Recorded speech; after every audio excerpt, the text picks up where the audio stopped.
Assalamualaikum, Mak. Waalaikumsalam. Happy nampak? Semalam kau main sedih lagi dia kan? Mak ni, sedih salah. Ni. Ni dah dapat kerja ke belum? Belum. Belum. Tapi gaya sukanya macam menang sejuta Mak ni, tunggu tau. Nadia dapat singa nanti, okey? Singa? Ya dia ni. Tahu okey ke tidak? Faham aku.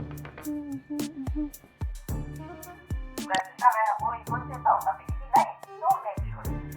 I got try. Memang sedap. Kali dia memang sedap. Thanks, recommend.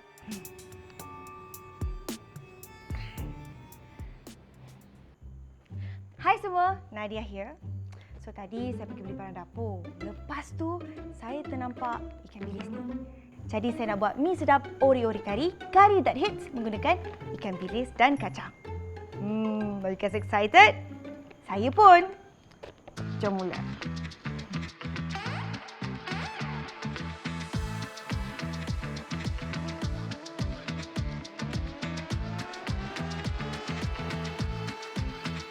Mari kita cuba.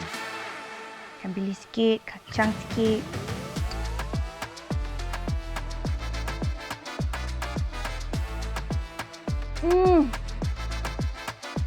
Sedap.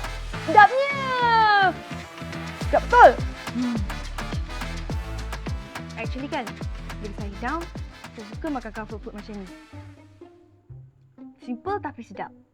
Sup sap, siap. Nampaknya senang je nak buat. Nak try lah. Ya, senang sangat. Actually, boleh je nak tukar, ganti bahan lain. Macam ni, saya cuba je buat. Ikut selera masing-masing. Kalau kita tak cuba, mana kita nak tahu? Kita kena berani. Buat je. Lepas tu kita fikir kemudian. Mak saya pun selalu pesan. Dia cakap, hidup ni kena berani. Kalau kita tak cuba, mana kita nak tahu kan?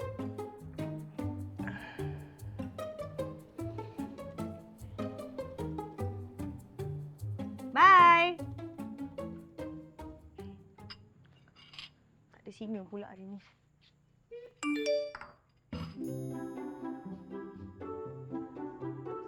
Aiman the chef. Aiman bin Amiruddin. Rasa PKDA, pelajar 5 perdana.